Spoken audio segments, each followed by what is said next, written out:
So on behalf of Google and all the many Googlers here and those tuning in from our overflow rooms, welcome. It's great to have you here. And it's very special to have you here. I understand that you don't often visit corporations. And so this has been a journey we've taken together over the course of the day. ECKHART had a moment to meet with some of us earlier. And we found that really valuable. And one of the things we discussed this morning was wisdom and the difference between information and wisdom. Google has a mission to organize the world's information. And I think if you think about the hierarchy, there's signal and data and information and knowledge. And at the very top of the pyramid is wisdom. And I wondered if you could comment a little bit on what you understand to be the difference between information and wisdom. Good question. Can I set that aside for just one moment to say how happy I am to be here, how impressed I am by what I have seen and by the people who work here and the general energy field in the company. And if you have come, many young people here, if you've come straight from college, then I'm sure you don't know how lucky you are until you start working for another company.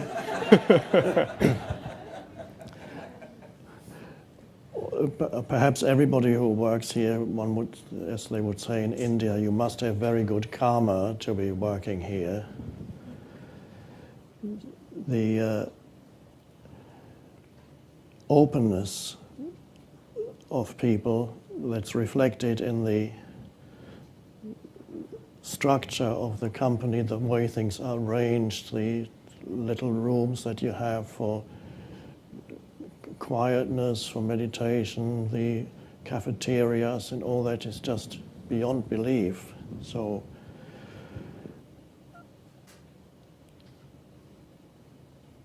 I also experience an openness in the people who work here and far less ego, because many companies are still predominantly run by very big egos. I'm not saying that everybody here is entirely free of ego yet, but much less so than in many other places. So it's wonderful to be here, and if my book sales ever decline and I need a job, I hope you will, you probably won't, but because first of all, I have no computer skills, and secondly, I'm too old, since the average age here is probably about 30. So your question was important. I remember it. I don't. Knowledge, information, and wisdom, how do they relate?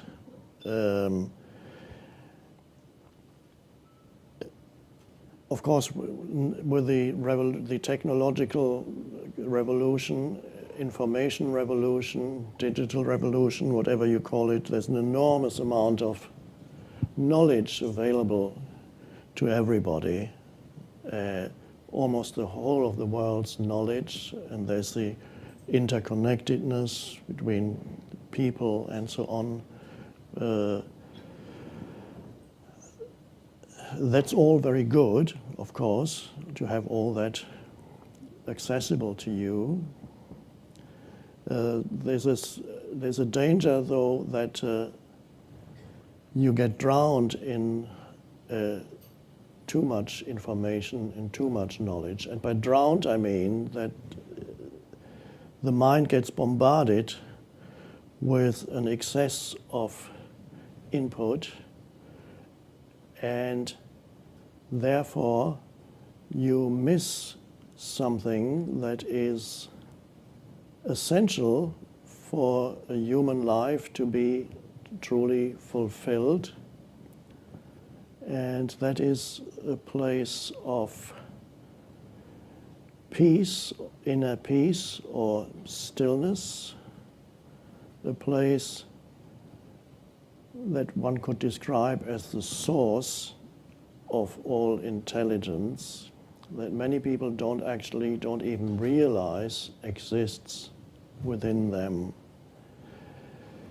So I'd like to just talk briefly about that really we're talking about the core of what spirituality means. Spirituality is not having a particular belief structure, is not subscribing to a particular set of thoughts. Spirituality is discovering a dimension within yourself that is, we can either say deeper or higher than the continuous movement of thinking. And of course, all this information and knowledge is experienced in you as thought. So the thinking mind has always been active for many thousands of years in humans, but now it's even more active than before because it gets energized by the incredible increase in input.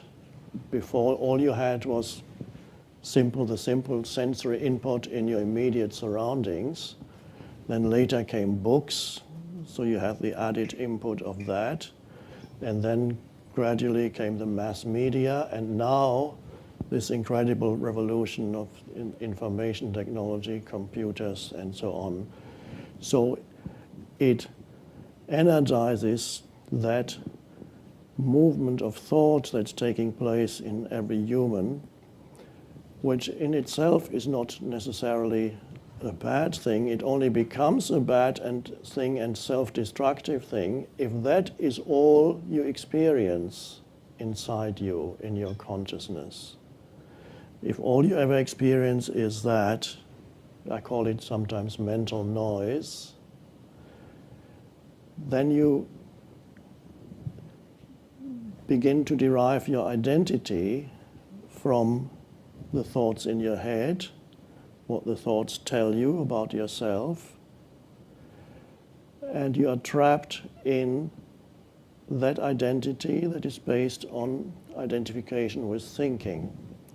All spiritual teachings point to the possibility of finding something in you that is deeper than thinking, a space, a stillness that's always there. And the informational excess of information, you can only successfully deal with that if you have a balance in your consciousness between using your mind to absorb information, to put out new information, to work on the information that you have taken in, input. If you have a balance between that and something that is deeper than thought in you. And really, instead of giving you new knowledge here, I don't want to do that because I don't want to add to the knowledge that you're taking in anyway, far more than you ever need.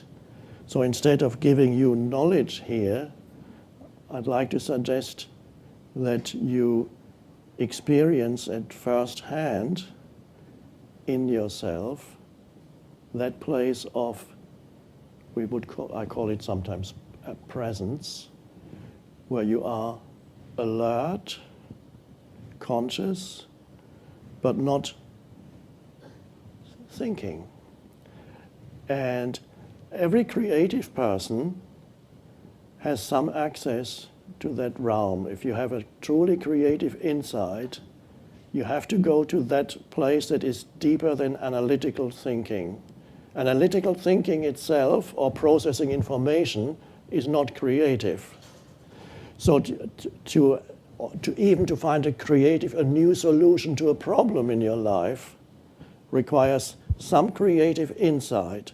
So whether it's a problem in your work situation or your personal life or something that you need to build or do and you have come to a dead end, or you want to create something whatever it is, a work of art or a new system for the computer, I don't know the expressions for that, you need to go to the place where creativity arises. And every human who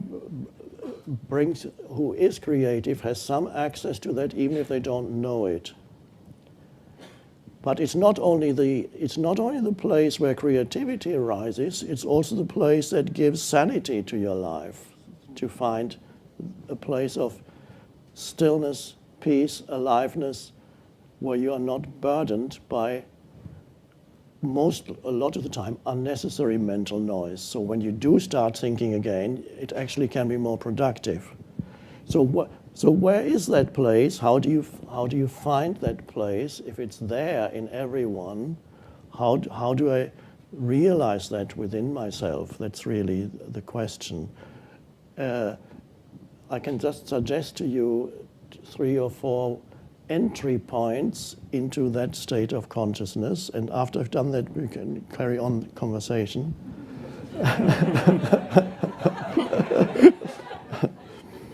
A very simple entry point, and this is why my first book is called The Power of Now, is the realization that your entire life consists of the present moment and only the present moment ever. Now, most people, perhaps in some abstract way, they know that, but they cannot sense or feel the truth of that. And I'd like to invite you to actually sense and feel the truth of what I'm saying, which even if there's a great philosopher here, he cannot possibly argue, he or she cannot argue with this statement that whatever you experience ever is present moment. Your entire life unfolds in the present moment. That's all you ever have. Most people don't live as if this were true. They live as if the opposite almost were true, as if the future moment were more important always than the next one. And that happens because of excessive identification with thinking, because usually the thoughts are about the next thing, the next, or what could happen or might happen. So if you can just come to this realization, well, this is all I ever have and ever experience is this moment. This is undoubtedly true. There is nothing else ever. And at that moment, when you fully realize that, you can only realize that an alertness arises in you. Wow. You become alert to, one could almost call it, the presence of the power of this moment, of the power of life itself in this present moment, which consists of, yes, it consists of sense perceptions. It also consists of well, let's look, what is this present moment? This present moment is this room, what we perceive here, what we see, hear, the lights, the totality of the room. So let's become alert so that we can really perceive that. And beyond that which we perceive in this room, is there anything else about that we could call the present moment? Well, if you look deeply enough, yes, there is also the inner energy field in your body that you can actually feel, that you're alive, in your legs, your arms, your feet. That's also part of the present moment, to sense the energy field that pervades the physical body. That's also something you can feel. So there's external sense perceptions, and there's the feeling, the aliveness inside your body. And if you're totally in thinking, you can't feel that at all. You don't feel alive. You're only alive in the upper story of the house, your head. The entire house, you don't inhabit then. So you begin to inhabit the entire body. This becomes part of your experience of the present moment. So sense perceptions, yes. And there is an aliveness even to artificial light. Of course, you might say, I prefer sunlight. Okay, me too. But there's a beauty and aliveness even to artificial light. And there's a beauty and aliveness that is usually overlooked, that's in the texture of this chair here, or whatever you're wearing, and certainly the flowers. And suddenly you become aware of that. And that's not all yet. We're just going into the present moment. So you have that, externals, and you suddenly appreciate the aliveness of all the things that surround you. Other people have to take acid to get there. So you don't need that. You know, with acid people, sometimes they look at a teapot and they say, wow, oh my God. But you don't need to do that. Just be present, and then you appreciate the beauty even of a mass-produced teapot. If it's handmade and hand-painted, even nicer. But even a mass-produced teapot has a presence there. It's there, and it's an alive energy field. Every physicist will tell you it's not a dead teapot. It's molecules and atoms in continuous movement. Everything is vitally alive, and you miss that if you're totally trapped in the mental noise all the time, taking in information. Present moment, sense perceptions. So the inner energy field of the body, and then what else is there to the present moment? Okay, then you have to become really alert. And the next thing that you notice about the present moment is really at the deeper level of the present moment. It's not something that arises in your consciousness, as does the table and this room and even the inner energy field of the body. These are all objects that arise in your consciousness. But if you go deeper even into the present moment, what you encounter is the most incredible secret of human life, which is you encounter the fact that at the bottom of it all, you are conscious. There is the presence that you are, without which you couldn't perceive anything. You couldn't perceive this room, and you couldn't feel the body. Without that consciousness that you essentially are, which Jesus, by the way, called the light of the world, he said to his disciples, "You are the light of the world." And these disciples were not special people, they were fishermen. So certainly he wasn't telling them that they are VIPs. They were the opposite of VIPs. And yet he said, "You are the light of the world." He also said it about himself, but he also said it about others. And so you suddenly discover that essentially, at the most essential level, the essence of who you are is consciousness. But consciousness isn't something you can say, there it is. Because consciousness cannot become an object to itself. It's the eternal subject. The I am that I am of the Old Testament, where when God is asked for his or her name, God says, "I am that I am."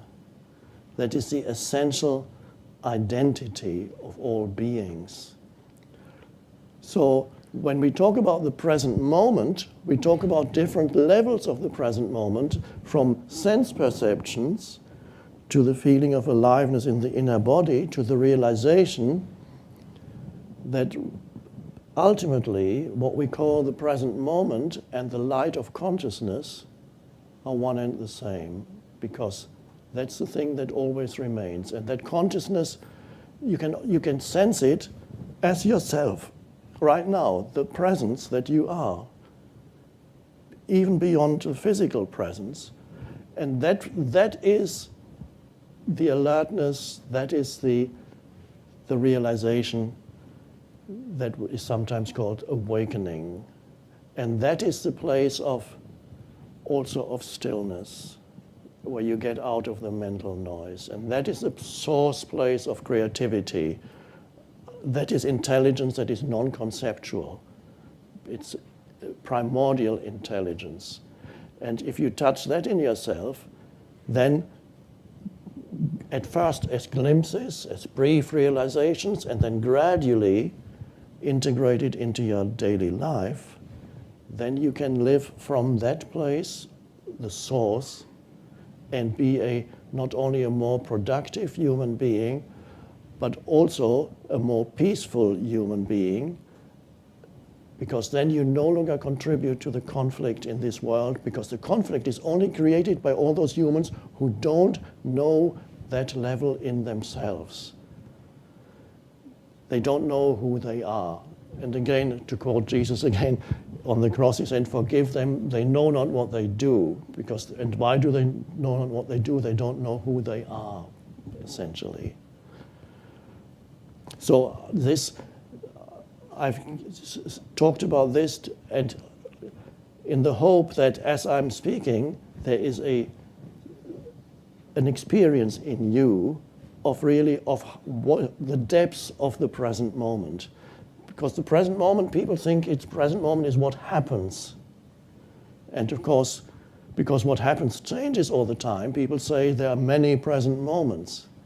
If you look more deeply, of course, there are not many present moments. There's only ever this present moment. There's only this ever. So there are not many present moments. There's only the space of this moment.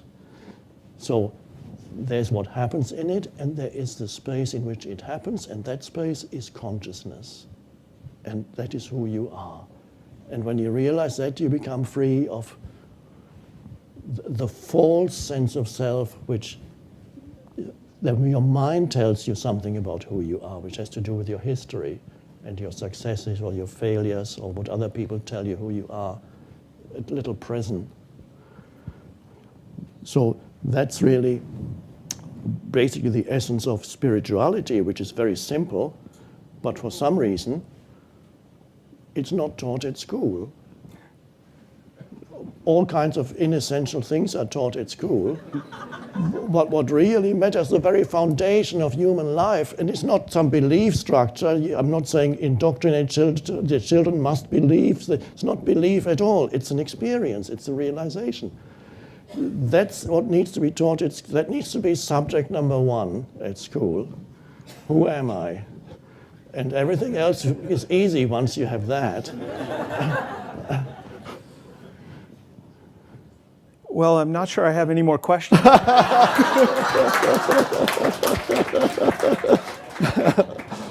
We'll press on.